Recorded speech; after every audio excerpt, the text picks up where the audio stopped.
Nah, kalau kemudian polisi tidak menerima laporan ini, apakah polisi membenarkan bahwa tindakan Gibran itu benar?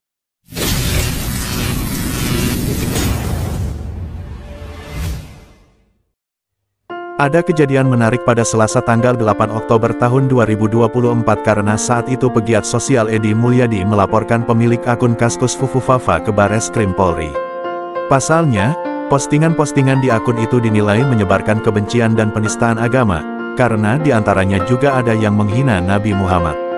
Namun, laporan itu ditolak Bareskrim Polri dengan alasan tidak memenuhi unsur-unsur pidana seperti yang diatur dalam pasal 156, 156A dan pasal 28 ayat 2, junto pasal 45 AKUHP.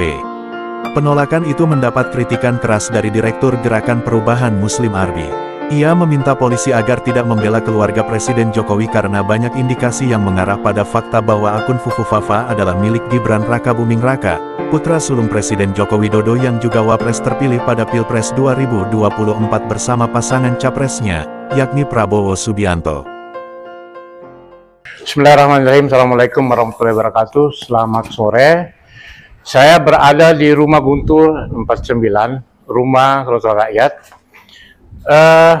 Saya ingin merespon laporan yang disampaikan oleh Edi Mulyadi dan kawan-kawan ke Mabes Polri kemarin, Bareskrim, terkait dengan pelaporan penistaan agama dan ujaran kebencian yang dilakukan oleh Gibran Rakabuming Raka dalam akun Fufafa yang menghebohkan tanah air beberapa waktu belakangan ini.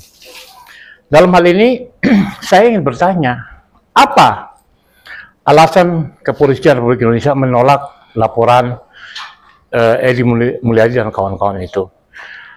Sebagai penegak hukum, saya berharap polisi tidak terseret, ya kan, dalam persoalan penyelamatan atau membela Jokowi dan keluarganya dalam kasus Fufafa. Kenapa?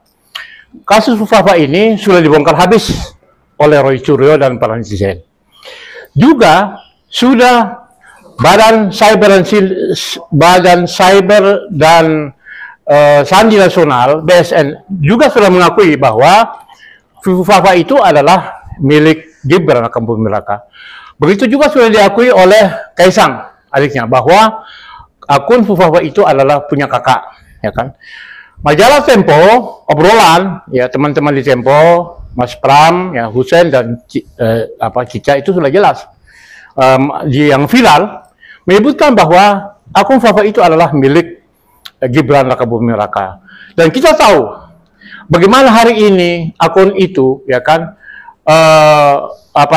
di beberapa tahun yang lalu, ya kan, itu bukan sekedar membuli tapi menghina, ya kan, menghina Prabowo Subianto sebagai presiden terpilih dan keluarganya, menghina SBY dan keluarganya, menghina Anies Baswedan sebagai capres, ya, yang kemarin, lalu kemudian sejumlah artis dan perkataan-perkataan kotor dan jorok mengandung porno dalamnya.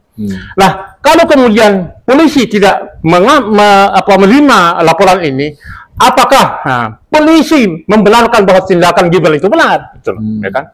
Ini menjadi persoalan. Nah, jadi saya meminta lewat podcast sore hari ini, meminta tanggapan kepolisian menolak laporan Edi Mulyadi dan kawan-kawannya itu. Apa dasarnya? Sedangkan rakyat bangsa ini resah.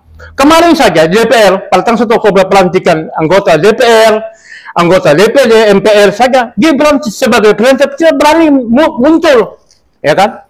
Padahal itu adalah satu event nasional, satu peristiwa kebangsaan nasional yang mestinya kalau benar keputusan Mahkamah Konstitusi nomor 90 bahwa Gibran terpilih, ya kan, sebagai wakil presiden, dia harus gentle, harus datang, ya kan? Apakah dia takut akan diteriakin Fufafa? Nah, itu dia masalahnya.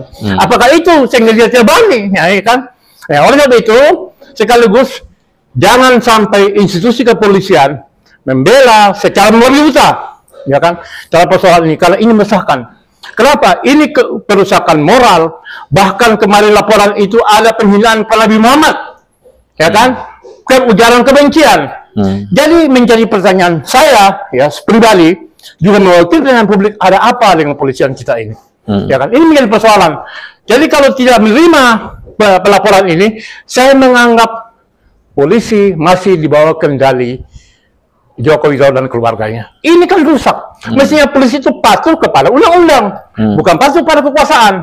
Ini pesan saya kepada Kapolri, pada jajaran kepolisian di Bareskrim. Ya kan, kalau ini yang terjadi, saya betul-betul sangat kecewa. Sebagai anak bangsa, kenapa ya kan sudah jelas-jelas perbuatan ini mencederai dan melukai perasaan suasana kebangsaan hati bangsa ini, tetapi tetap polisi tetap mengambil sikap tidak mau menerima. Terima saja laporan itu. Kenapa? Usia kekuasaan ini tinggal menghitung hari. Jadi polisi perlu takut, ya kan? Polisi harus bersama negara, bersama rakyat. Polisi harus menjadi abdi negara, abdi rakyat, bukan abdi kepada kekuasaan. Saya kira itu pengantar saya pada penjelasan sore hari. Bang, kita kan tahu Fufu-Fafa itu menyerang pribadi-pribadi. Ada Prabowo Subianto, SBY, kemudian beberapa artis juga, AHY juga kena. Nah, kan sejauh ini orang-orang yang disinggung dalam Fufu-Fafa itu nggak ada yang melaporkan. Bahkan memberikan kritik aja nggak gitu. Harapan abang terhadap mereka apa, Bang? Jadi begini kan, jangan sampai tokoh-tokoh bangsa ini menjadi dayus. Apa itu, Bang? Dayus itu ya goblok tenan. Sudah dihina masih tetap aja kan, itu masalahnya kan gitu. Jadi kalau saya begini kan, masa kita dihina hanya kepentingan politik, kita berdiam diri, nggak bisa.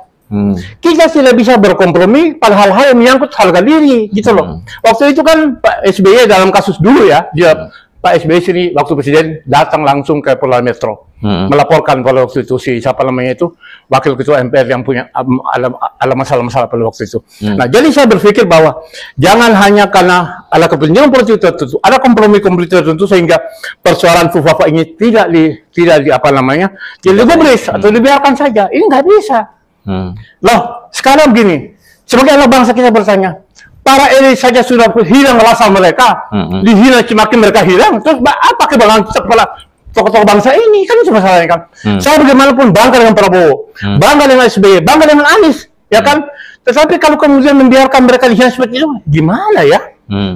Kalau mereka nggak tersinggung, saya kira dayus itu.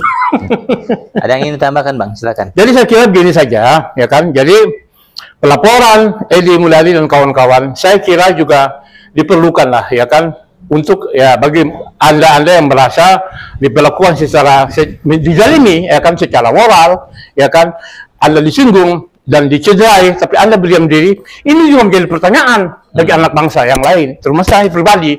Jadi bagaimana kita membela tokoh-tokoh kita? Bagaimana mereka ini kan seperti SBY, itu kan mantan presiden. Ya kan, Anies mantan gubernur dan mantan calon presiden, kan gitu dia. Prabowo adalah presiden terpilih. Lah, jadi kalau mereka diam, apa yang mau kita banggakan? Padahal itu standar moralnya jelas. Mereka dihina, itu loh, dihina pribadinya, dihina keluarganya. Kok mereka diam? Ini berbahaya buat saya. Ini salah satu di antara yang meresahkan. Lo bangsa ini gelisah, ya kalau ini gelisah, buktinya Tempo memuat, media-media memuat hampir tiap hari. Saya juga menulis.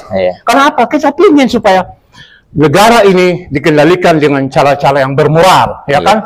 Apalagi besok ini kan rencana tanggal 20 kan pelantikan tuh, ya kan? Jadi bagaimana kita punya calon wakil presiden seperti itu, gitu deh. Ini kan kacau belia. Iya. Saya kira itu yang paling penting. Oke.